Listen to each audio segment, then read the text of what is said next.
Tell us when you're ready. We're ready. We're good. Go. All right.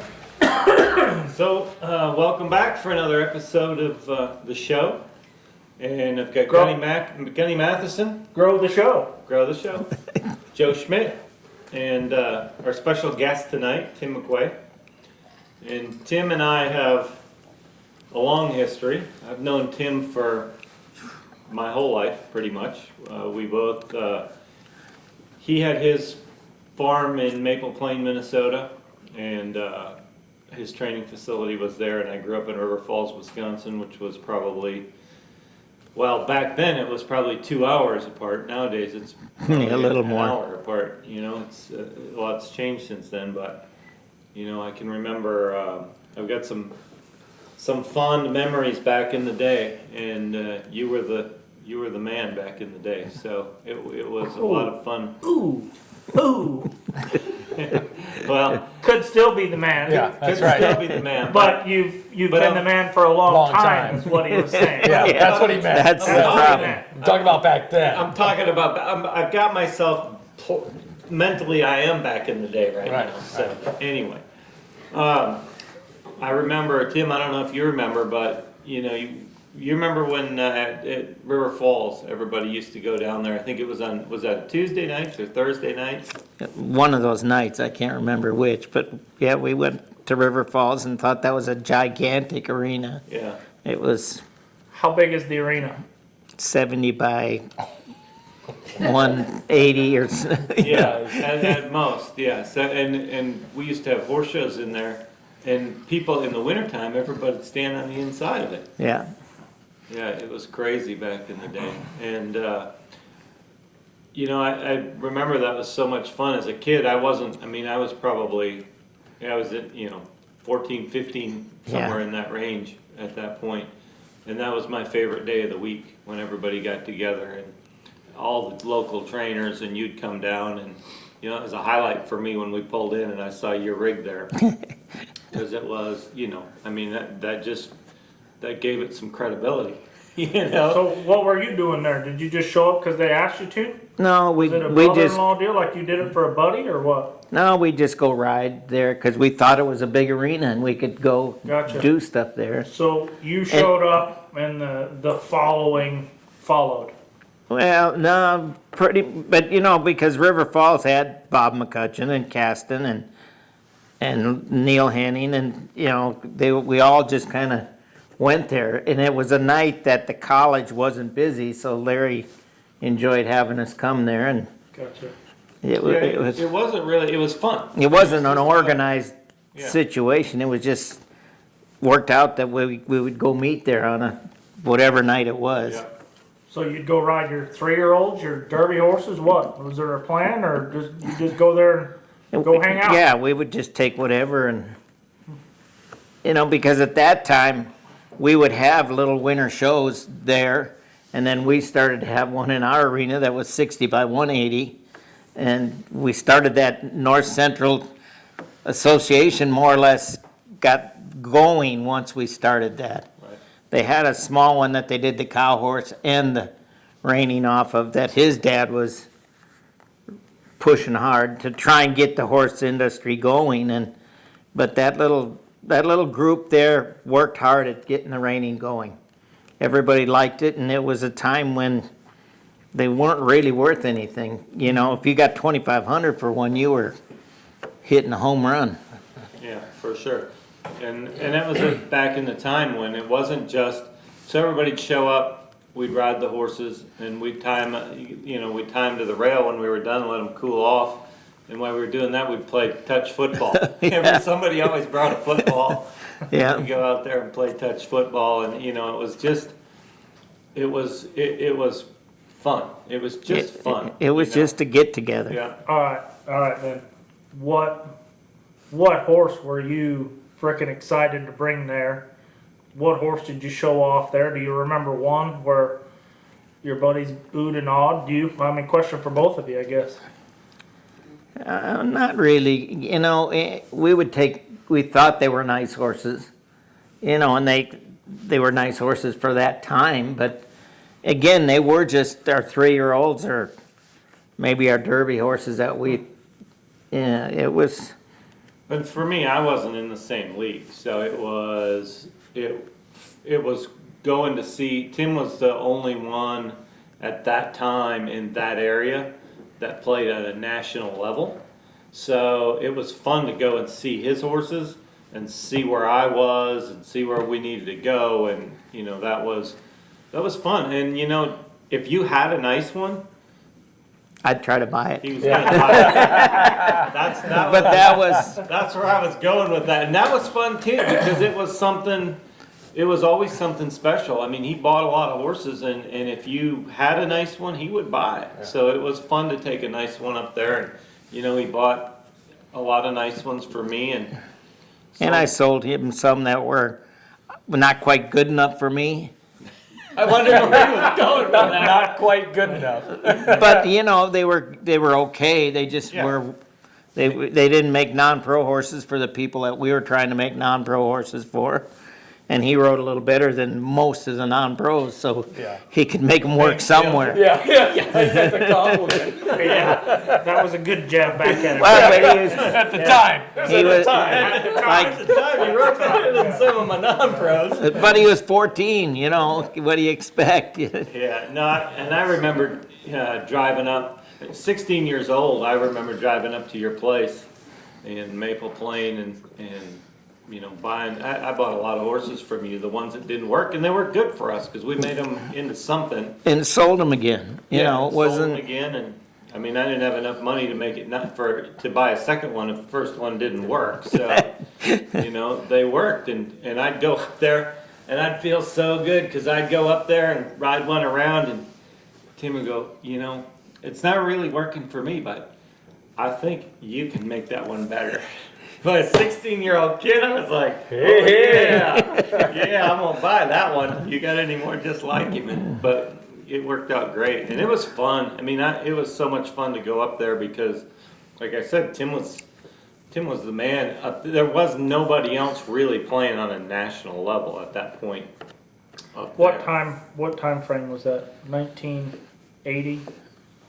Yeah. 86 or earlier? Early 80s. Yeah. Early 80s? I had, in 1983, Colleen and I decided that we were going to not do the pleasure horse and do all that stuff.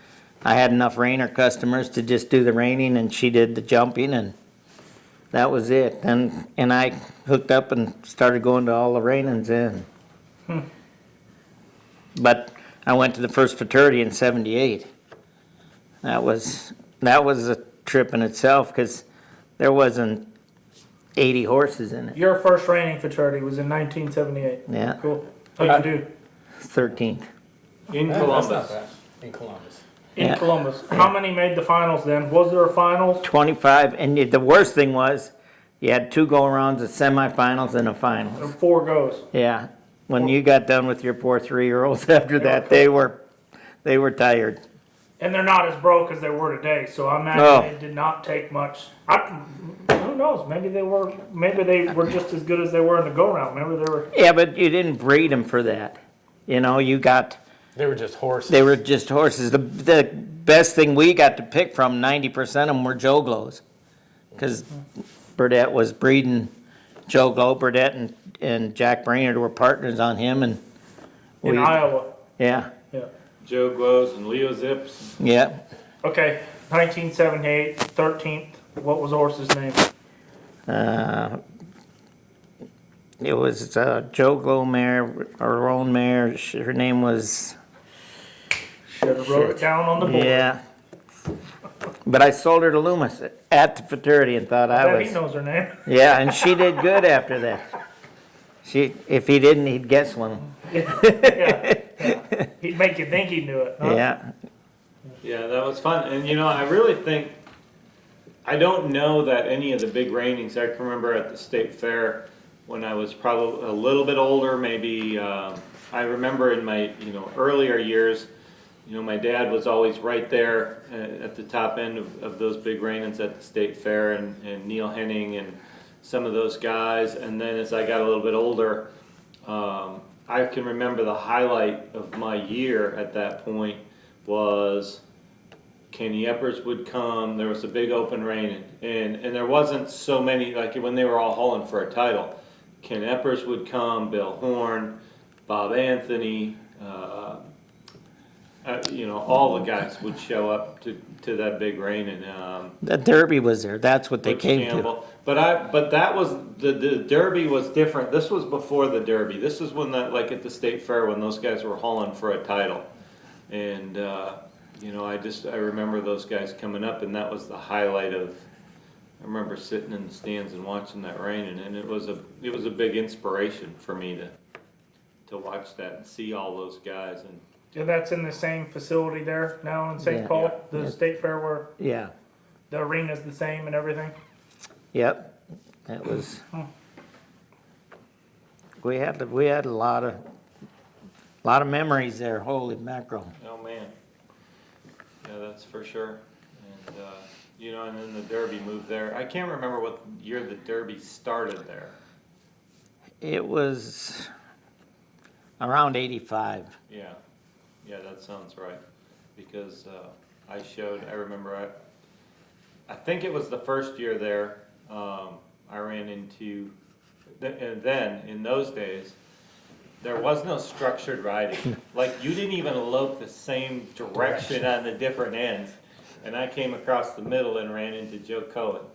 And like killed yourself. Yeah, dislocated my knee. And I remember walking out of there, and Mike Stroll was standing there. Mike's super nice guy. He owned a lot of horses back then with Butch Campbell. And he looked at me and he said, "You all right?" I said, "Yeah, I'm good. And I made it about 3 more steps, and I don't remember what happened. And he said, I knew you weren't all right. So I turned around and followed, and he caught me falling off my horse. I passed out because my knee was popped out of there. And they pulled me over to the grass, and you may remember this. They pulled me over the grass. They called an ambulance, and my dad comes up and he goes, "What's going on?" And He doesn't need an ambulance. Yeah, my dad had a single cab Dodge pickup. And he doesn't need an ambulance. He'd be just fine. And they loaded me in that single cab Dodge pickup with a Rough manual suspension. shift, Shift, yes. 4-wheel drive. It was brutal, and we're going to the hospital, and it was awful. And he looks over at me and he says, "Yeah, you're gonna get there either way. This is just gonna save you about $400." It's true. That was the same time. I think Brad Kelsaw and Bartlett ran into each other too. And one of them went to, and then the year that I had done it, Mike Simmons asked me to ride his 3-year-old. So I'm riding it, and he said, "Well, go ahead and stop it." And I didn't really like the feel very good as it was, and he said, "I'll go ahead and stop it." I'm going, "Oh, okay."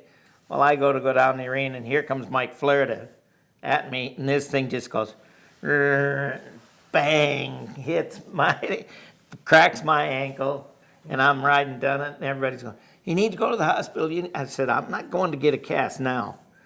I can still get around on it. I'm leaving it like it is." That was 1987. Yeah, that was the year. I remember that. And did you win the? Yeah, one. Yeah. There's something about getting hurt at that horse show because I won the limited open the year I dislocated my knee. That year it might have been the alcohol that saved me. That was famous or infamous. I don't know what you call it, but everybody remembers that party.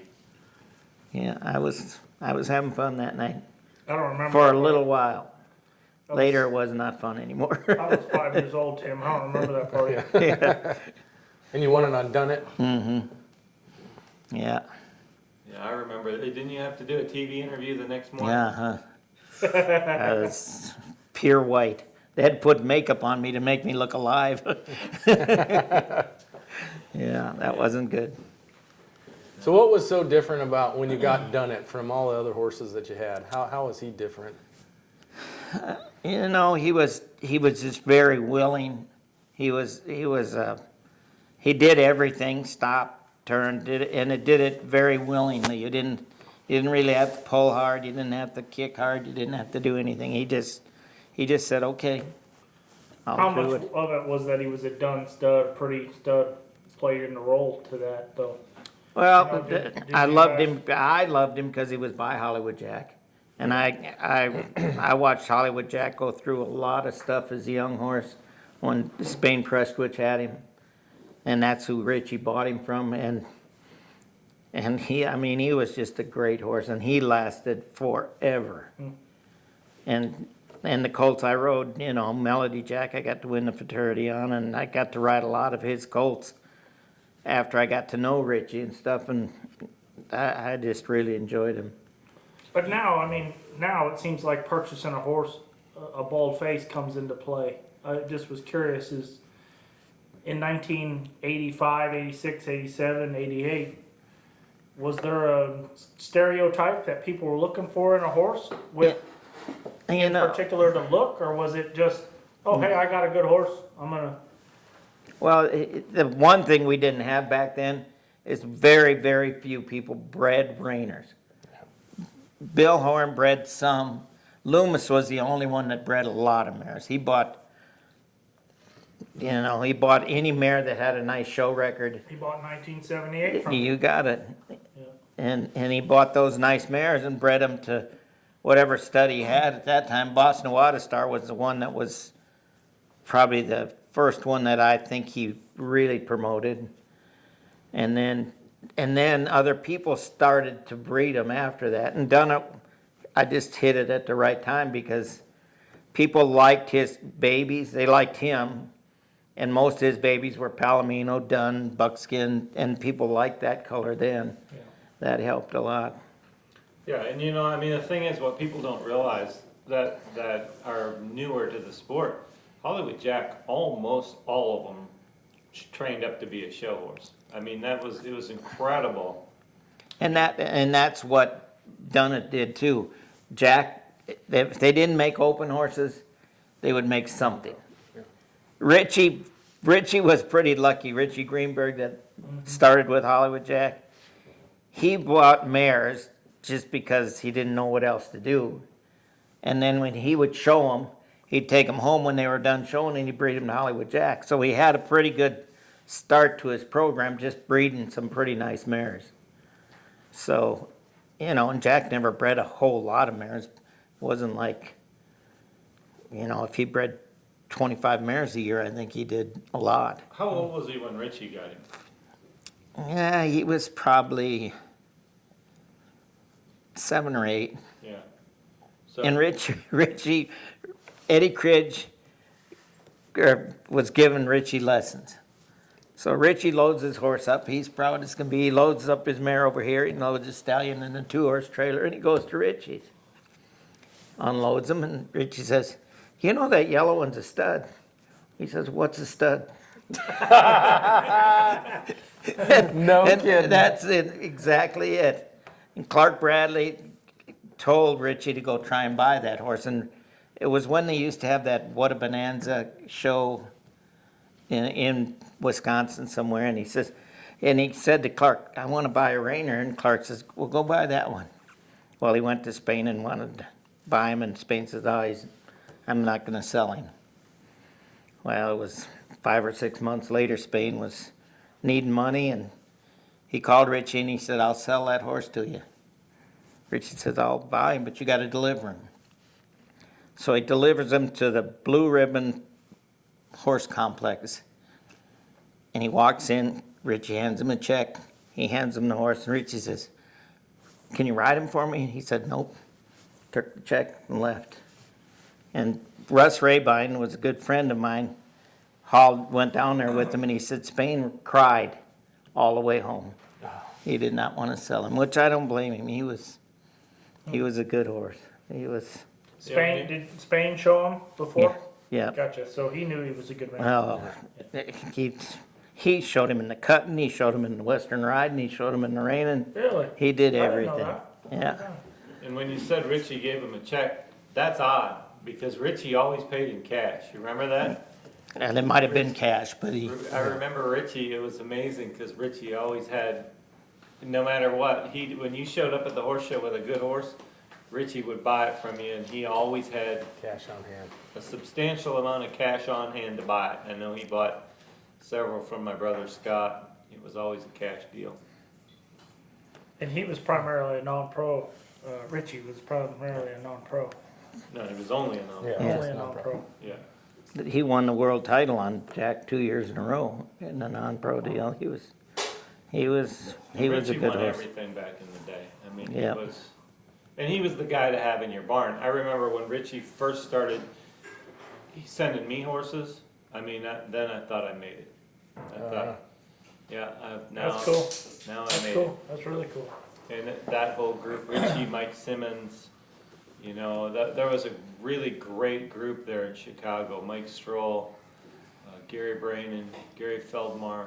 Yeah. That was going to be my next question. I mean, how did we end up in the north central region there as such a reining hub early on, like the Derby being there, rather than Ohio? And I mean, Well, there wasn't a lot of reining going on in the New York area, and then There was a fair amount there because Long Island and all that used to have pretty good. At that point, we thought were pretty good ratings, but the Derby was in Raleigh, North Carolina. really, Yeah, and it was small. It wasn't. I mean, it was big for the reiners, but it was not a very big horse show, and they just couldn't afford to keep doing it. So I got to give Jim Robin credit. He heard that the Derby needed to go somewhere, and he gathered most of us up from the North Central and said, "I think we should make a bid to have the Derby in St. Paul." And Jim Robin was an attorney, was one of Tim's clients. And He it showed in the non-pro a lot. and it was there for 5 years, and I remember Bill Horn being there at one of the very first ones, and he said, "We have never been lucky enough to show to the kind of crowd that we had." Tom's uncle was the police chief at that point, and his guys went out and sold tickets because it would go to their athletic fund, and they would go to everywhere they knew to sell tickets, and I mean, we had a really good crowd to watch the finals and stuff. that's cool. And then, because of that, they always got a couple of the Minnesota Vikings to come to the celebrity reining there. Yeah. Those big old muscle-bound guys. Trying to ride. It was always fun to watch. There's a couple of them thought we were trying to kill them. I imagine those horses weren't as broke as they As a- are today. Well, we put them on some pretty nice Pretty good old ones. horses, yeah. There was one news guy though that he would do anything. I mean, if they had a rodeo, he would go to the rodeo and he'd have to ride a bull, or he was crazy. He comes, and Larry was great for us because he had a lot of school horses there at the college, and we'd get to use them for those rein-ins, and this poor guy, he runs down, says, "Whoa," and this one rolls back and whop, there he goes. I mean, they had a good time though. It was, And I think in that, really, I think the camaraderie in that area, when you ask about why there, Yeah, I think, you know, my dad, Larry Cast, and Tim had a really good clientele that was super interested. My brother Scott had a big barn full of non-pros in Eau Claire, Wisconsin, which was all right in that area. And I think it was crazy for such, like, in a circle of a couple of 100 miles, it was really highly concentrated with people that were interested in the rein, and I think that's what made it go, and it was. and that was about the time that Sally bought half of Hollywood Jack. So Sally Brown, she was pretty instrumental in getting, she would go to her banks and get them to sponsor stuff. Chuck Laubersheimer went to the Mercedes guy that one year and got him to give a Mercedes for a year's use to the high money winner. It was, and that same company gave a pickup, it was like a little truck, and Like a Nissan, Datsun. yeah, something like that. And Bill and Kim Horn won that. It was, there was a lot of people in that area that wanted to make it work. I remember that Bill or Kim won the truck, And did that they bury year. it in their pond? And Tim won the Mercedes, and the Mercedes came back in a lot better shape than the truck. Oh, Yeah. Yeah, I can't. It's hard to believe that that would happen with B8. Yeah. But yeah. Bill never, Yes. Bill never licensed it. And then Philip had to go pick it up for him and bring it back to the dealer. He got in the truck, started to leave, and he said, I almost quit. It didn't have a radio in it. He said, I didn't know what to do all the way home. Philip Solom. Yeah, That's why I got it home. yeah, we were too. I love how Philip Solom used to drive with his dad a little bit, and Tim's dad was a horse hauler, John, and it was always, for me, that was always one of the, I loved it when we're working horses down at my dad's place, and we're working horses in the middle of the summer, and it was hot, and I couldn't do anything right, and as my dad liked to say, I couldn't make a pimple on a horse trainer's ass. I love seeing his dad turn up the driveway. I'd see that truck, because that was one of the only guys. There was a couple of guys, and that was one of the only guys my dad would stop, and we'd go to the house, and he'd have coffee for a couple hours and shoot the shit with So you'd Tim's have a dad. break. And that was my break. I love it. Every time I'd look down, our driveway was about a quarter of a mile long, and every time I saw a truck and trailer come by, I'd be like, slow down, slow down. I just hoping it was John, because that was, he was, like I said, one of the few guys my dad would stop for. And then Philip, I know Philip hauled with him a lot. And There was a lot of stories. oh my gosh, quite a character. And the card games and everything else. I remember playing cards with his dad. I'm trying to remember who owned Where were you? Lazy Otto Schubert Otto Schubert. Yeah. and Cliff Stife. Cliff Stife. So I go there to play cards with these boys up in the cantina, and I'm just a kid at that point, but I'm ready to sit down with the big boys, right?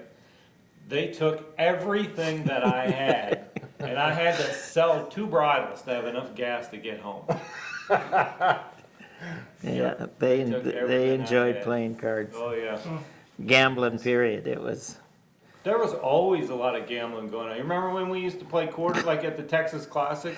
We played a game of quarters where you just stack them up, and then you just peel one off the top, and you guess what the next. You put Heads or everybody tails. puts in $20 or $100. We had some $5,000 pots back in the '80s. Yep, it was sitting in the crazy. stands.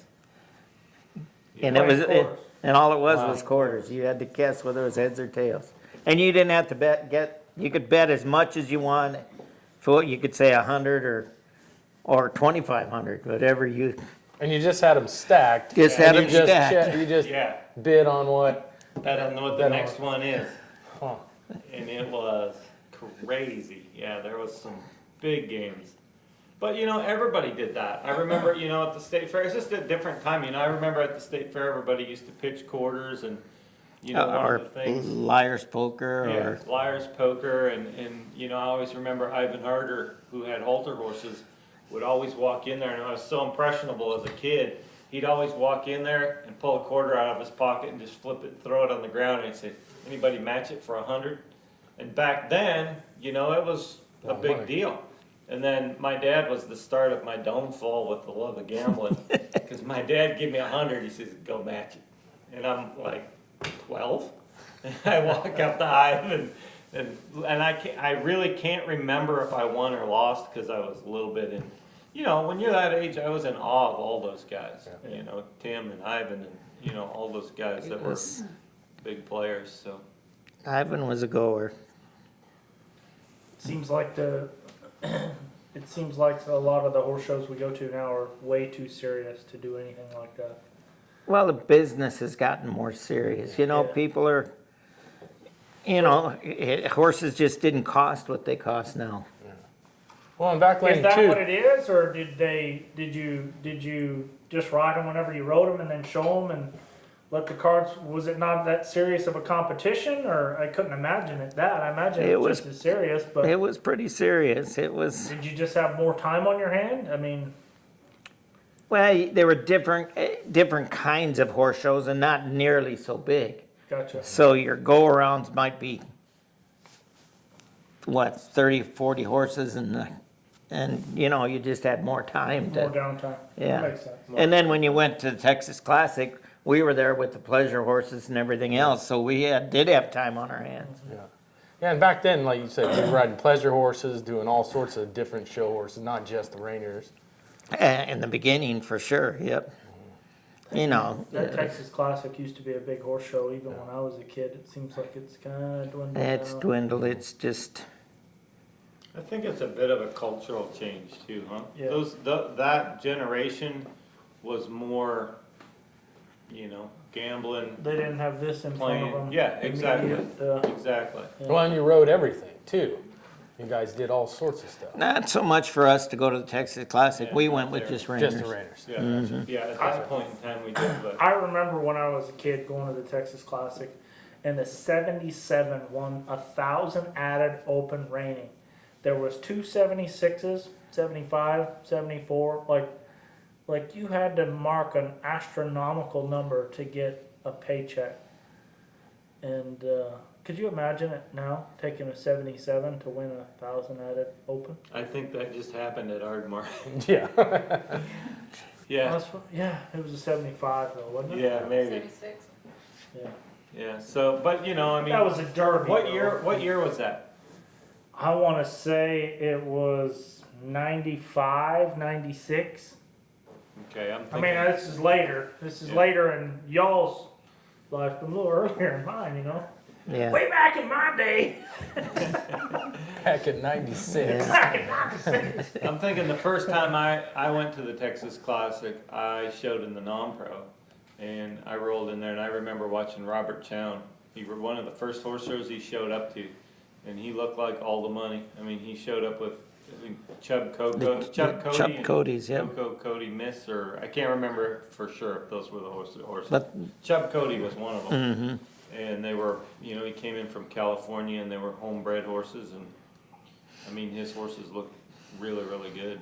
And just one of the things I remember going there, you know, because for me, I was a little starstruck driving from Wisconsin down to the Texas Classic, because it wasn't just, I mean, it was reiners, but you know, Doug Lilly and Dale Livingston and you know, all the big players in all the disciplines. And back then, like, I honestly couldn't, you know, I probably shouldn't admit this, but I honestly couldn't name you 3 guys riding pleasure horses today.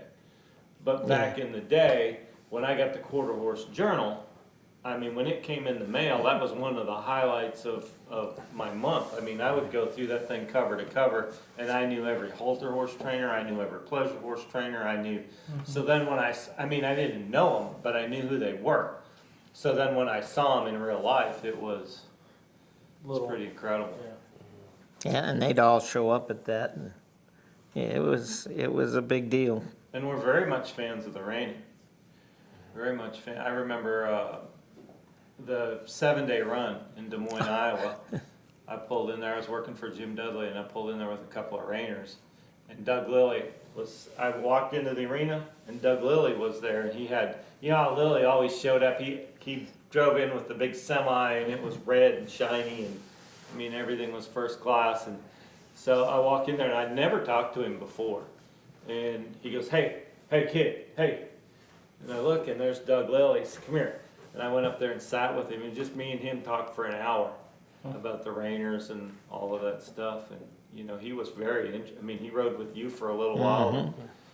Yeah, that was fun. And the reining was, I mean, it was something that a lot of those guys were interested in back in the day. Yeah, and a lot of them couldn't make a living at it, but they lived down here where this whole industry was halter and pleasure, and I mean, they just had the money people bought halter and pleasure horses. Now we're lucky enough to have people with money that can afford to go play, and it's until we had the virus come in, this whole industry was on fire. Everybody was hunting as fancy a horse as you could buy, and I'm sure they still will. They still are. You know, it's just that they can't get there to look at them and do, you know. I mean, I know for me personally, there's still a lot of interest. People call, I mean, I was on my phone all day today with, people wanting to buy horses just off of a picture, young horses, babies, yearlings. So, I think the money's still out there. I think where it goes, and I think people are starting to get a comfort level now about where this deal may be going. I think, there's. Well, there's some Maybe reward like in a it. yeah. It's. And I mean, as far as the COVID, I think there's a little bit more of a comfort level of. Never was uncomfortable. I know you were. Yeah, very, that's I right. know you were very uncomfortable. We know you were fine with it I was And fine. since I you was watched touching the handrails, okay? since you watched the documentary. I was touching Yeah. handrails and eating M&Ms. Yeah. Make me a T-shirt that says "Touch, Touch the the rails, rails, eat M&Ms. 2020." Mathison performance. Yeah, and of all the things I watched on the COVID, I never saw M&M's as being like one of the Something, things you yeah. catch it from. But Yeah, I hadn't heard that. But just it's a finger food, so Oh, never- gotcha. You know, you would vitamin. think You're just going in the bowl just going right in the bowl from the handrail, to the, never got the COVID. just being extreme. Oh yeah, oh yeah. yeah, no, it was. I think that the business was hitting on all cylinders before this hit, and I think it speaks volumes for where the business was.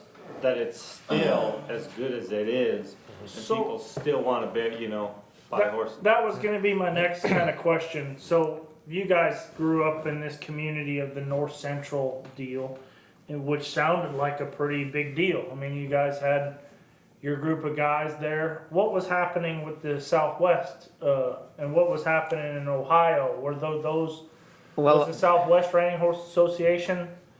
The Ohio group is who started the Reining Horse Association. That was, and and instead of going from Ohio west, it went east. What really changed, and believe me, the Ohio guys didn't like it when we got a chance to move to Oklahoma City, because they had $100,000 added reining, or $100,000 to the winner of the reining fraternity in Columbus, which Craig Johnson won. Yeah. But when it moved from there to Oklahoma City, that's when it maybe took a year or so to get it, but that's when it went. People from Because California, people came, from Florida, Arizona, North Carolina, the whole New York. country To me, came. when I saw the shift, the biggest shift in our industry is when Brett Stone showed Boomerneck, because it was a whole different style of horse. I mean, it was completely a different style of training, a different style of horse. I can remember Sam Smith coming up to me and saying, and this is after Brett did good in the go-arounds, he was saying, I watched Brett out there, he changed like 20 leads in that horse. And back in the day, we didn't really change Change that many leads. leads on him. And he changed like 20 leads on that horse. I said, Sam, maybe that's why he changes so good. He said, well, that's a good point. Yeah, but it's the truth. There was a different style of training, and it was, when you went to Bill and asked Bill for help about lead changes, you'd say, Just go the you'd other way. go across there, and you'd say, okay, now what you do? He said, just go the other way. Don't, just do this. I'm going, okay. That it changed when, people started teaching them to change leads and it made a lot of horses that were questionable back in the early days into nice horses. Without a doubt, I think that's made the horses last a lot longer. I mean, we've taught them to do all the maneuvers at all the speeds, and now, these horses you don't see them rarely ever. And we used to, I don't remember why, but I mean, how many times, or in the earlier days of the fraternity, would you see a horse circling and he'd come around there and start taking off down the side, when you still had to do another circle? I mean, those horses would anticipate everything and jump across the middle, and, I think Yeah, part but of it, people started teaching them, because I remember when I bought a little great red pine stud that they had no idea what it was. And when you went to change from left to right, you better hang on. Because it was, yeah, that's the only way he knew how to change. He was going to get stabbed in the belly, and it took a while to get that over. And the West Coasters started the trend of loping 1 foot, 2 foot off the rail. Yep. I mean, it was always, raining was always, you'd lope, 15 feet off, 20 feet off the rail. Little bitty circles out there, and then, Well, and I first showed a reining horse in 1994. I was a kid with Steve Archer, and I remember vividly one of the points that he told me. It's 94. Do not get up on the rail. Stay off the rail. Make sure they see your horse can guide. And Yeah. it is not that way anymore. Now it is a cardinal sin to have one drop its shoulder anywhere in that circle. It's always pick it up, pick it up. yeah. It's But Yes. but it was a trick for the judges committee to change their whole philosophy. It was another whole thing that we had to go through and say, okay, because you didn't want them to run to the rail, so you still wanted them to steer. to steer, but you had to use the arena to make it look like we have it look now. Yeah. So it's all step forward. But I mean, and I don't know how you guys see it, but in my mind, from what I remember of history of reining, you were a little bit ahead of your time with how much you pulled on them and got them broke. Was there other people in that era that you remember that had the same impact, or you? I could ask you that question. I mean, you looked up to Tim in the fact that he got him broke and he was nationally recognized, but when you went to these bigger horse shows, was there other guys? I mean, you said Robert Chown that. Well, I think what Tim was doing, and back in, I can remember Tim loping around he used a lot of draw reins before a lot of people did, but my exposure was always to people from Wisconsin and east. And I think, the West Coast people have been doing that stuff for a long time. Yeah. Getting them broker in the face and the bridle horses and all that. So I think it was there. We just weren't that exposed to it. So I think And the other thing that had to happen was you had to get the east and the west to Together. mix. Yeah. Because they bridled them, but they would go, whoa, and the horses would give, but they were being pulled on to do it. Now they've all learned to go, whoa, and let them learn to stop that way. They want them soft in their face, and they want them given, but you don't want to see that big pull all the time. Now but again, it's so much better because we're breeding for just better that. horses. You're buying horses. Now, of course, for a while, every horse that I went to look at, if it wasn't a big stopper, I wasn't really interested in it. Because you got to run and stop, and you still got to run and stop, so. Now, what made you make the move from up there down here? Colleen, And what year? And what year? 89. It was a perfect timing for us. I had a good business. I mean, I had 56 stalls, and they were all full, but Colleen would go to the Arizona horse shows, to the jumping shows in the spring of the year from into February through March and April, and she'd say, I don't know why you stay here. And I had customers that were from here, in the warmer weather, they'd come to ride in the winter, and they say, I don't know why you do this. You're crazy, So 88, I won the fraternity, and we had good business, and it was a time when it was appropriate to move, and I knew I'd have customers no matter what. In Minnesota, I sold a lot of horses, but I'd have to call people and say, I got a really nice horse, come and do this. Or when we moved here, I've sold more horses by accident than I ever sold up there. Yeah. It just, the business was good, because at that point, the Italian business was really good. Then they were buying nice horses. Well, they'd fly into Dallas and just made it nicer for them. That's the thing. They can fly into Dallas and they can go, you know, they could go to my place, your place, there's 30 different places they can go hit in a span of, you know, a week if they wanna take that long. Didn't you also move because the breeding season was longer and you had done it? That was also a big thing. We had 56 stalls and we were breeding 60, 70 mares to done it at that point. Well, we had horses coming out of our ears and the weather was not very cooperative. Plus, we did figure out that people brought their mares to the Texas, Oklahoma area. You talk them into bringing them to Minnesota, it was a big deal, so that was, Yeah, we all kind of moved down here at the same time. Scotty moved down here and my brother Scott moved down here in '88. And I came down at the same time. And I remember my dad always told us, you guys are crazy to try and make a living up here. You know, if you get the opportunity to go, you need to go, because that's where and then my dad shortly thereafter would spend, for a while, pretty much from then on, he would spend the winters down here and the summers up there.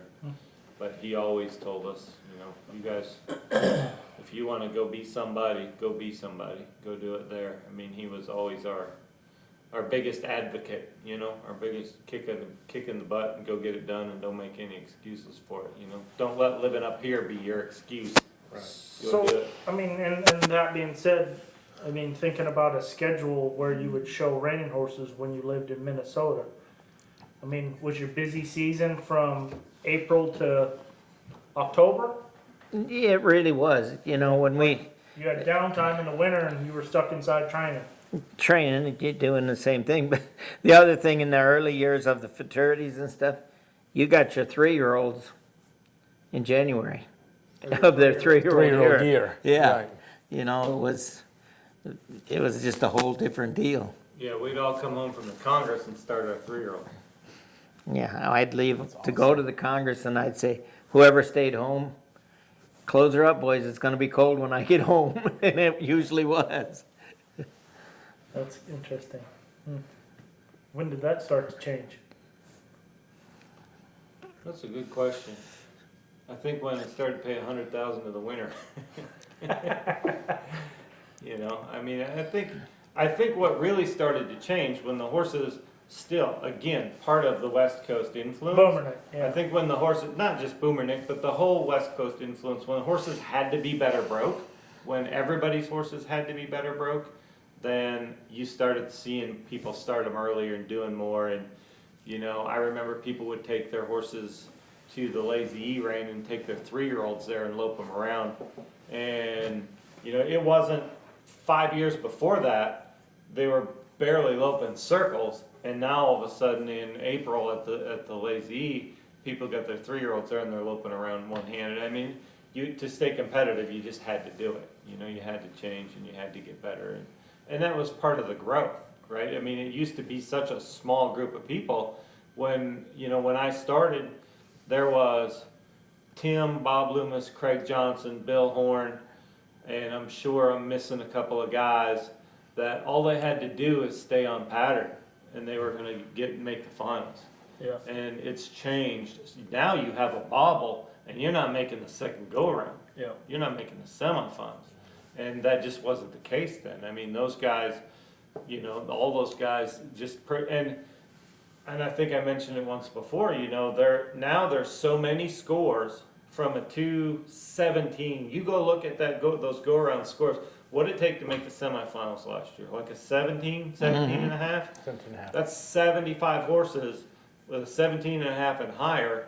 And there used to be 5 horses that had a 17 and a half higher. And then there was a lot of 212s, 207s. I mean, it's just changed so much and gotten so competitive. In the early years, there was probably 5 guys that you thought could win the fraternity.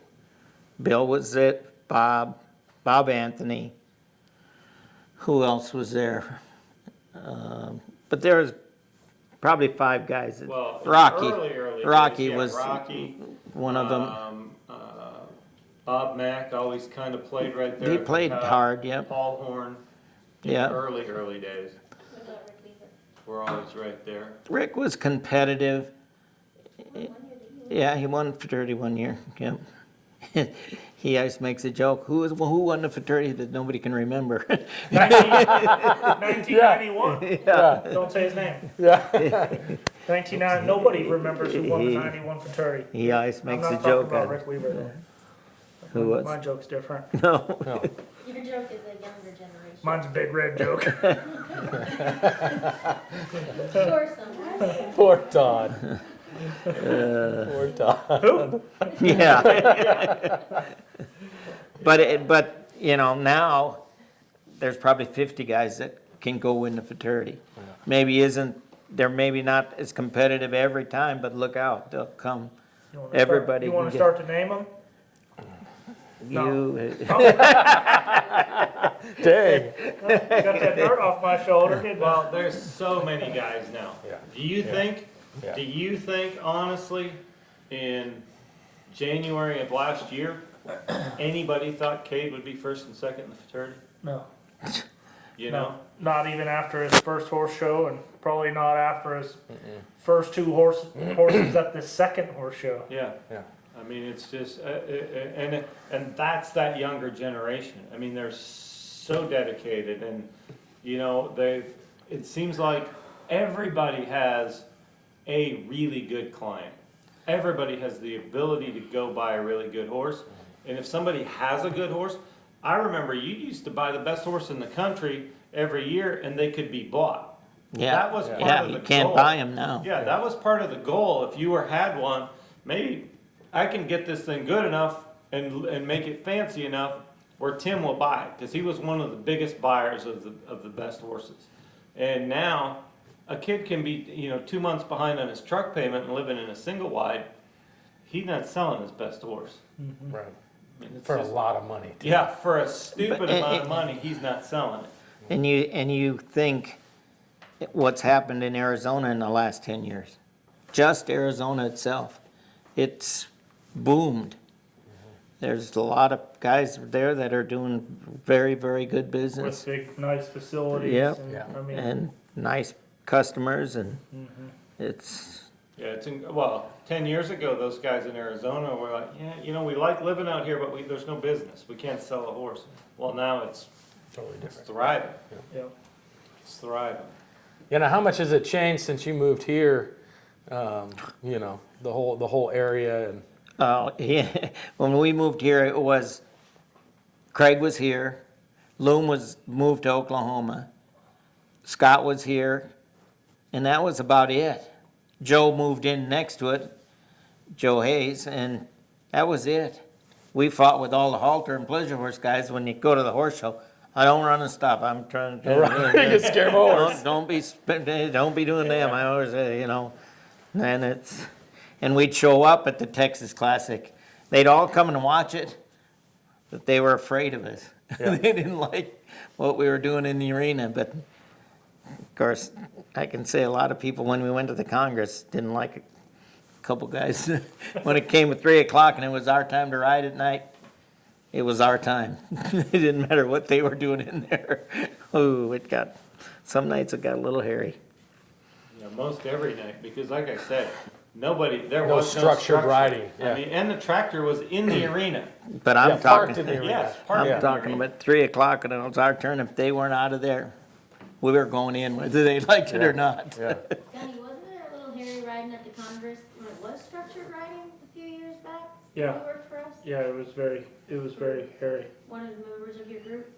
Yeah, I didn't see it happen, but I heard about it. The story was legendary. Yeah.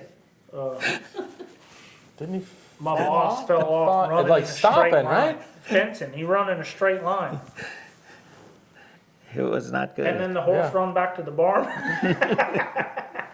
And this is in more of a modern time, when horses are broke, after the East Coast met the West Coast.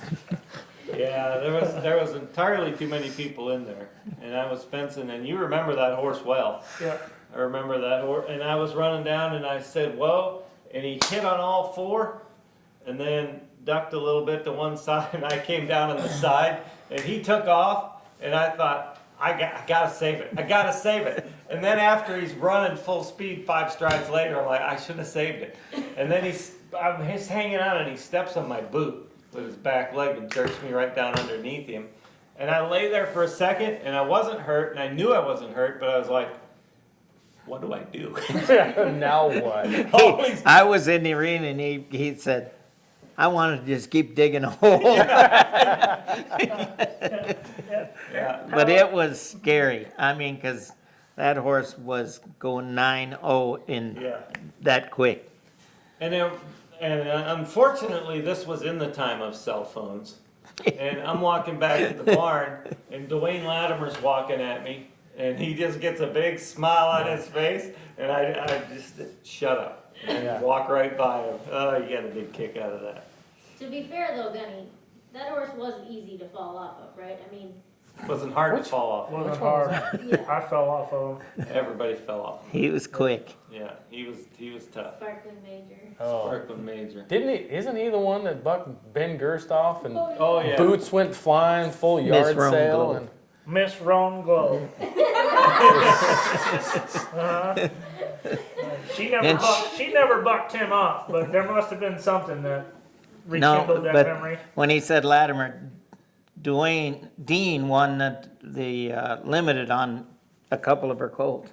Ah, Top sale Cody's out of her. I was asking your sister-in-laws and Jeannie just texted me, Miss Glow something. Yeah, Miss Roan Glow. Yeah, it triggered it. yeah. She was a I nice haven't- little horse. I have a dislocated shoulder from a full brother to his horse that ejected him. That was not a fun day. I fell off so freaking hard. Ben comes up to me laughing at me as I'm laying on the ground sucking air and laughing, saying, "Are you okay?" I'm like, Yeah, well, you did the same thing to me when that dun horse fell with me at Arizona. I did not laugh at you. No, you, but did not laugh. you walked up. Are you okay? And I'm going. Just, I couldn't catch my breath, and Yeah. ooh, It's panicky feeling. yeah, Tom just wanted to cover himself in dirt. We were knocked out of air. yeah. I broke a rib. That was the worst Oh, I part of didn't it. do that, Yeah. but dislocated shoulders, no fun either. Mm, No. No. You know, we've all, and that's just part of one it. of the things. Yeah. You Well, know, I mean, if you watched the show last year, I mean, this is the story oh, that's right. board Yeah. of danger. Real right? danger right here. Pure danger in the, That's right. in the title screen. Yeah. I'm the stunt man. I'm stunt man. If it could have gone wrong at that horse show, it was. did. Yeah, it did. wasn't it you fencing at the Derby Yep, fraternity. fraternity? Fencing at the fraternity. Yeah, and one popped him on the front end, and he ended up over the front of the saddle, hanging out the rail. Dude, I popped up, and as soon as she sees me in there, she goes, "Oh shit," and ducks her head. And she's out from underneath me. I'm hanging on the rail of the gate, only because my foot's still stuck in the stirrup. And thank God she didn't turn and run away and panic, because nobody tried to freaking help me. They were all laughing too damn hard.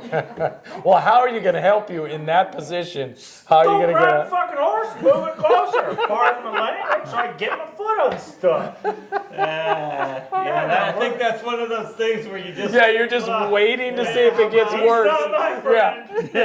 Don't Yeah, go that's in. right. And I don't need to help him get the horse in the trailer. And you know, not everybody saw it, but everybody saw the next time he ran down the arena. Everybody was watching. It was Gunny win. difficult. Made the finals on her. Rebounded Yeah, quite wonderful. damn straight I did. It's the whole thing has changed. Because one of the first years when we had it at the old arena in Columbus, there was a walkway around the arena, and there was no fence on top of it or anything. It was just that hockey size fence around it. And Mike Corey. Corrington, he went down and said, "Whoa," and this thing hit and right over in that area. He's underneath it. He went to the hospital and he never made her back that week. It was, Mike Corrington, when you say that name, that was one of the runs that always stuck in my head when he showed Rugged Lark at won the pre-fraternity Yeah. in Where was that, Raleigh? No, No, Louisville. Louisville. Won the pre-fraternity in Louisville, and he was, that run was before its time. Yeah. I mean, he ran around with the big drape in the rein and had his hand right on that horse's neck, and He was very nice. he was super cool, and that run was before its time, and I always remember that. That was one of the runs that, when you think of those runs through history, when you were a kid, I was probably 16 then, I always remember that run. Yeah. Super fun. There's a few of those, that you just... When I was you're gonna giggle. When I was 15, maybe not 15. No, I was 13. Went to the 1995 fraternity. Todd Bergen marked a 231 on Today's My Lucky Day, and I just thought, wow, Yeah, that was was pretty so cool. You watch it now, and you go, wow, that was so bad. Yeah, there's a lot of those. There's a lot of those runs, but you can only beat who was there. Yeah. You can't, And again, you look at it Well, now. Ken was there. You were there. Again, horsepower has changed. Yeah, the horsepower's totally Horsepower different. has changed. Completely different. There, you can go to the fraternity, and there was a special horse at the fraternity then. Now, Yep. there's not. There's not a special horse because there's 100 of them that are special. Yeah. That would have been that special horse 20 years ago, and that's how we breed them now. Yep. So what made you buy Gunner? And tell us a story about how you got him. It was a tricky deal. I was very fortunate that Kim Sloan came to Colleen and I and said, "I'm going to sell Gunner, and I think you should have him." And he was willing to put it on a payment plan and He told me that same story the week before, though. trying to sell him to you. Yeah, he Yeah, I just bet he was. He just knew it was out of my league a little bit. I tried. And Because Gunny was a player back Back then. then, that's right, that's right. Yeah. I yeah, had me a Lincoln LS with subwoofers in a system. and it took a little while to get it all figured out. And Colleen's dad was there, Norm, and he and I ran a lot of numbers through everything. And I just said, I think we can breed enough mares to him to make the payment on him, kind of like we did with Dunnett. And finally Colleen said, if you really think it'll work, go ahead. Did you get to negotiate any on the number? A little bit, but Colleen would have liked me have got to negotiate after we got this. I bought 65 horses with him. Yeah, it was Miffalina, Gunner, and a bunch of different And that horses, right? son of Hollywood Jack that he had, and of course then a bunch of pretty nice old mares and all that stuff. By the time they all got there, I had 72. DJ Johnson went up there, he said, we felt like we were old cowboys. Kim stood in the one spot and said, there's a bunch over there, and there's a bunch over there, and they had to go gather them all up and put them on them big trucks. 72 Yeah. horses.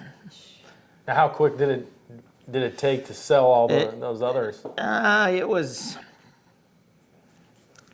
4 or 5 months to get things brewing on them. But the Miffalina was producing some stuff already, so he sold pretty easy. And Gold Pine Jack was the other one. Oh, that's right. I remember that one. And but there was some babies and stuff. They're yearlings that I think they forgot they were even there because I gave some of them away. Just, yeah. Miss Rescue, Yeah. Miss Horse Rescue over there. Well, it was bred good. It don't matter. Yeah. It don't matter. we have a freaking reset mare at our place right now because Miss Rescue wanted to save it from Miss Rescue, Being found. Monica. Monica. Yeah, Monica. Well, She doesn't like dogs though. I tried to bring dogs home. No. Horses you Yeah, can have. Come on, bring another one. well, Bring another one. can't you still breed her? She doesn't carry it. Maybe. Oh, you're horrible. Yeah, but it was, Miss Ball's in there too. yeah. There was a whole bunch of them in there. I mean, they bought some nice old mares that came along with them. And worst of it is they were fairly at the top of their age limit. It didn't take too many years, and they didn't have any more babies for us, but it all worked. And, Yeah. and I mean, the minute people knew we had him, because he didn't breed 40 mares per year. The minute people knew we had him, they called and said, "We're going to breed a mare to him. We wanted to do it last year," and blah blah blah. But we bred 100 and something mares the first year. Was Gunner a quarter horse by then? Did he have quarter papers? Yep, by then? I did say we couldn't do it without that, Yeah. just because you'd limit your amount of people that would want to breed to him. So, but the year he died, he had 250 mares booked to him. Yeah, and then it just took off from there and changed was- everything. Yeah. Everybody liked him because he had a big white face. Then pretty quick, everybody had big white faces. Now you look in the arena and everything's got a big white face. Well, I've been going to the fraternity for a couple of years, before Gunner, and he was the only horse that he got a standing ovation 20 feet before he entered the arena. Yeah. People were on their feet cheering for him. Like he had I don't know, he was just a neat animal. He just had a different look that was. That was a special horse, and really Yeah. could have just as well. You never heard from him. Yep. I mean, he was just a little bit off-bred, and I mean, without a couple of things going right, I mean, he was off-bred at the time. Now, he was fantastic bred, right? But I mean, for what we did, he wasn't the prototypical. Yeah, but range his sire was decent bred, but he never really produced anything Yeah, besides him. His mother was a very good horse. yeah. A very good horse. One I of the mean, greatest of all she's, time. yeah, that's, I'm But I not mean- sure that anybody knew that then, though. no. He could have been a rope horse somewhere. You know, he just kind of went. And in history, I've seen tapes and stuff of him as a 2-year-old, you go, how did he ever make anything? Because he was clambered around quite a bit before Clint got him. Yeah. And turned into such a special horse, and a special show horse, not just a sire, but a special show horse. And then they started working in the breeding barn, and so, I mean, that was a great story, because that didn't have to happen. I mean, it changed our industry. Yeah. I mean, It did. Hollywood done it, no question. He, by the most prolific sire in our industry at that point, and out of a great mare, that one was just funneled right down the chute. That was supposed to happen. But Gunner, we could really very easily right now not have that in our industry. Can you imagine? Yeah. It makes you wonder how many have we missed on. Yeah. It's funny because when I had Hollywood done it as a 3-year-old, I said to Bill, I said, "Do you think this will be a breeding horse?" And Bill was not real high on the Hollywood Jacks. But he looked at me and said, "Why not?" Typical Bill answer. He wouldn't go into anything, but why not? So I thought, well, because I would, as a 3-year-old, I thought, I should try to end up owning him somehow. And, Bill was pretty candid. I don't know why he wouldn't be a breeding stud. You thought you should end up owning him, and mother said. You have should to own him, yeah. Yeah, that's right. Did Bill breed a lot of horses in those days? Not a lot. He had BH. Yeah. And Squaw Leo and stuff like that were stuff that he got to ride. But He wasn't really interested in that. no, no.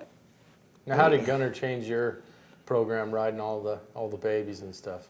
Well, the Gunner was just different than the Dunnets. Dunnets were, you couldn't kick on them and stuff. And most of the Gunners, It changed from dull spurs to rock riders. a little bit. A little but, bit. Yeah, but the one thing that did happen is the Gunners could take about anybody training them. Yeah. They weren't near as fussy as the Dunnets. It was, because some of the Dunnets, if you got in too hard, they'd just go, ah. Kind of what we talked about in one of our other shows. The horses today are so much more forgiving than the horses, that we rode 25 years ago. You made a mistake then, and you didn't have any horse left. You'd go through those horses, and you had to use every trick you had in the book to teach him to be a reining horse and to get him to the show pen and to win something on him. And now, I mean, you can make mistakes. So, you know, some of these guys can make mistakes on them, and the horses still stick with them and still try to figure it out. It's just it's a different animal now. And the other thing they're different animals, but they are bred to be reining horses. Yeah. That's what they're bred to be, and most of them naturally can do everything. You just got to train them to do it. And you can make a mistake with them, and unless you're completely stupid, you can get by it. Well, it's the truth. I Yeah. mean, Yeah, well, and there's no shortage of completely Boy, stupid. stupid out there. Yeah, it's not like that doesn't exist. Yeah. and the That's other right. thing, Whenever I worked for Tom, I thought my name was Dumb. He called me Dumb so much, I signed it on my credit card Spelled it receipt. wrong. Spelled it wrong. D-U-M. but I mean, the horses we're lucky, and again, you can go, if you got a problem, you can go to somebody around now and say, can you help me with this? I mean, you can do that with anybody. And I've done it my whole life. You never quit learning. Yeah. Probably Ken Eppers helped me start my whole program. I rode reiners before, but he taught me to do a program. And then Bob Anthony, when he was kind of hiding, getting divorced, he came and stayed for 2 weeks. And he taught me a lot. He taught me a lot about circling them and doing stuff like that. And you know, you can ask people now. Yeah, the information is more readily available. How did you get your turnaround program so dialed? What horses helped you get that dialed down? Or what person? Yeah, or what person? I think it was Ken Eppers in the early 80s, because even Tom's mom was talking the other day. She said, I used to love to watch you turn one around when there was raining, you know. But he taught me to not let him pull on me and to teach that step. And don't you pull on them, but pull on them when they need it, but then try to teach them to do it themselves. I've heard a lot of people say Kenny Eppers was ahead of his time in regards to how to train a reining horse and how to get them broke, and it's neat to hear you say that. Yeah. It was many years ago, but we'd go play in his little indoor there, and that was the start of it. And Tim's arena was 60 by 120, and that's all he could do all winter long. It's just turned. Yeah. Yeah, we trotted them around and turned them. Yeah. It got real tight when we had to put the stalls in the corners. I'd have the middle open to fence, but there'd be portable stalls in the corners with mares in them. Now, did you guys have a track or anything? Yeah, Like that's all right. we built a track outside, but And sometimes jumps in the arena at the same time. yeah, that was. And there was a couple other things got crazy in there sometimes. So you're probably one of a handful of people that have been very successful in a large amount of aspects in this industry: breeding, showing, training, non-pros. Is there one that you particularly enjoy more than the other, or? Well, I'm getting old now, but I used to love to go home and get on those 2-year-olds and start getting ready for the futurity. I just loved it. And it drove Colleen crazy. How can you just go home and start riding like that again? Well, it was something I liked to do. You get a fresh start though. It's like you've been grinding on these all year. You get to go home to the one that doesn't know how to lean to the right as this one does, or fall out lead here. I don't have to deal with it. Yeah, and that's probably It's a true, fresh start, you know. The only thing that changed our whole thing, though, is it used to be in the early days when you got through the fraternity, you wanted shed of them. You wanted to sell them as quick as you could sell them because the Derby paid $7,000 to win it. You know, it was just a whole.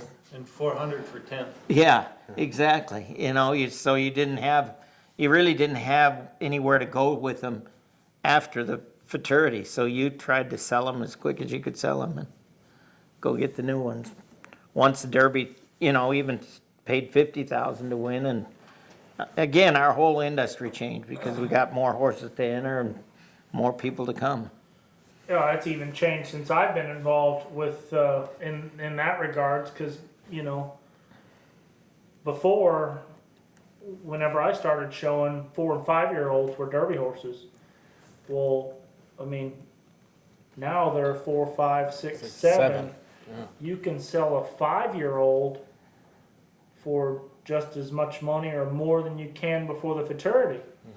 And I would say 10, 15 years ago, that was not the case. I mean, No, for sure. Yeah. your max potential was before the big one. For sure. And a 5-year-old, really, if I'm going to go look for one for a non-pro, I prefer a 5-year-old because they've got that 4-year-old year under their belt, Yeah. and now they're a little more solid. And the 3 or the 4-year-olds, they're still almost 3-year-olds when they go to the NRBC. As Yeah. training wise, and for some of the non-pros, it doesn't work as good. And I think that's if I'm going to look for a Derby aged horse for a non-pro, unless it's somebody that's pretty handy, I sure look for a 5-year-old. Yeah. And now also, when you go to the NRBC, there's just about as many non-pros as there are open horses. And I think the older horses help the non-pros stay hooked. That's, Without a doubt. yeah. Without a doubt. Well, and we've been talking about, the 80s so much. We talked about the first Derby in St. Paul there. There's 30, 40 in the open. How many non-pros were there? Yeah. Was there a non-pro division of the Derby? Was there an aged event? I will say one thing for the Derby. Colleen going to the hunter shows helped us start. We had the open and limited open. The first year we did. Then the second or third year we added an intermediate, and Bill and all, what are you doing that for? If they can't show in the open, they don't need to be here. We just think it's a good idea, and it just made our industry grow. It was a good eye opener for the NRHA period to see the divisions come in, and now we got 4 divisions in each one, and we go with a green or whatever we call it in the 4-year-old can go novice derby and all that stuff. It's people the more winners we have, the more people are happy. Yeah, without a doubt. Without a doubt. And I think for sure the growth that we've seen, I don't think you always see the true story in some of the numbers that we see in membership, because our membership numbers haven't changed a ton over the course of the last 10 years, but our participation numbers have changed. It used to be everybody was a member because your only source of information was the reining. Yeah. But you don't really need to have that anymore if you're on the outside looking in, because you can go to Facebook, you can go, the information's there. You can go to every horse show that you want to right on this also. Yeah. 100%. So it doesn't matter where you live in the world. Yeah, 100%. And now the membership is not needed for information, the membership is needed to participate. Yeah. So, and we all know participation is fantastic. Show numbers are good. Selling horses, it's incredible. If you have horses that, if you can train a horse that anybody can ride, Yeah, you there's sell a it place easy. there's a place for you forever. Forever.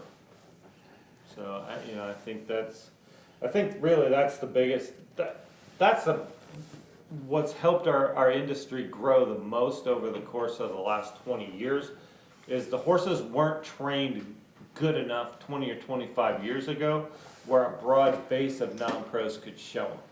Now the horses are so much better trained to do all the maneuvers and so much better bred to learn the maneuvers and do them naturally that there's a lot of non-pros can show them. Well, and a lot more guys too that can instruct people and Yes. get them hooked and go, okay, go ahead and turn, because you've seen it when someone lays a rein and they turn and they don't have to do anything. Their eyes light up, and then you got them. Yeah. You know, and there's so many people that I think that can draw those people in, you know, and teach 'em. And the thing that we have now too is the horses again are bred to do what they're doing, so they last a lot longer. Our whole horse show world has changed to make the horses last longer because we have paid warm-ups. warm-ups, We tell somebody to go in a schooling class just to school.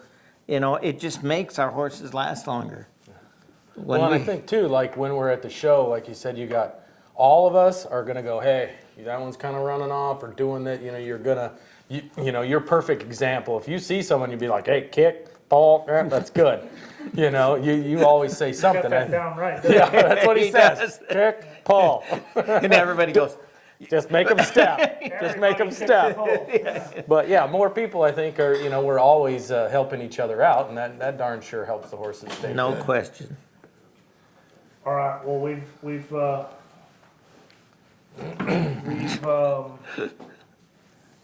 we've covered a lot of crap here, but what about a horse that you could have back again? You go back to all the horses you've had in your career, one that you'd go show again. One, not maybe one. What's the one that you wish you could have reincarnated to go get ready for the futurity again right now? And that is a hard question. It Because doesn't matter what era. It's the one that you want to have back. It doesn't matter to be competitive. It's the one you liked riding the most that you could go, man, I wish I could do that again. I enjoyed Hollywood Done It as much as any other. That was the one. That, Yeah, because he just did everything so willingly. Cool. But when you ride Shining Spark, Yeah. RR Star, all of them, I mean, I would take any of them and go show them again. They were, the mare I won the futurity with, she was great. She was a great futurity horse. I Yeah, can't, but I told you. you know, I mean, you don't get it's one. too hard. No, it's not. Well, I remember when he showed RR Star, Craig Schmersel showed Commander's Nick. Yeah. Commander's Yeah. Nick. Yeah, he's second. And I had two sticks there that really didn't belong to be there. And I made the finals on both of them. Pat myself on the back. Yes, I made the finals. I drew one behind Commander's Nick and one behind RR Star. And the first one marks, I don't know, 29, 30. No, he marked a 230. Yeah, And Tim two- marked a 230 and a half. Yeah, Something like that. 230, and great. And I go in there, and nobody said a word through my whole run except Mandy, and she just, you know, I mean, she feels sorry for me. And I know the sympathy whistle. It's entirely different. yeah. It's like, you know, there's just, yeah, it's okay. Looking good on it. Yeah, hey, I'm so glad you made that photo. proud of you. And then I come up with the second one, and I'm right behind you, and you mark a 30 and a half, and I'm just like, you got to be kidding me. I'm standing in the chute, I'm like, you got to be kidding me right now. And, you Yeah, know, you're standing in the chute and you hear everybody going lower, Yeah. lower, Yeah. lower, lower, playing high low. yeah, and I look by and I go, lower. Yeah, no, it was not fun. I remember that though, because I drew one behind both of those horses. yeah, that was a fun horse show. Randy Paul, I walk out of the ring, and Randy hands me the phone. It's Todd. You want to talk to Todd? Yeah. I just said, I'm glad you're not here. What do you say to him? He left him here from the NRBC and didn't come. Yeah, that was, and that was a good horse, but looking at the draw, I didn't really expect him to mark a 30 and a half. You know, I mean, that was a good horse, but he'd never been that good. And so it was like, I'm standing in the chute, and he's having a good run. He's getting out of the 230 and a half. I'm like, here we go. But wasn't it, he wouldn't stop on the right lead? Left. Yeah. I thought it was right lead, and then you, so you And just, right lead, I just right lead, and changed you it. just changed leads. And that's all it took, right? You know, I mean, among other stuff, but that was Yeah. the main deal. That was the main. He just stopped so much. He'd stop, but he would prop his front end, and the left lead, he'd just go. But he You was. almost let him change more than you had to ask him to change, because Yeah. he knew he was comfortable over there too, so. But Serge Eli was sitting up in the box upstairs. In the cantina. Yeah, and next to Bloomer Trailer was a sponsor then. And he was next to that guy, and I ran in and stopped and turned both ways, and that Bloomer guy said, "There goes my trailer." I'm glad it worked. Well, That's cool. Very cool. Tim, thanks for No problem. Yeah, that's Thanks good. for showing up, and everybody that's watching our videos, please like them, share them. If you have any questions or comments, we'll have Tim back at some point. If you have any general questions for Gunny or Joe or myself, feel free to ask them. But please, if you like the videos, like them, share them, and everybody that likes these videos, we're gonna put your name in a hat, and we're gonna have a monster drawing at the beginning of next year. We'll have free breedings, we'll have all kinds of stuff. So anytime you put a share, you'll get your name in the jar. So please like it, and we appreciate you. Thanks for being here again. Thank you. No, this is the. Yeah, they don't do that. That's the start.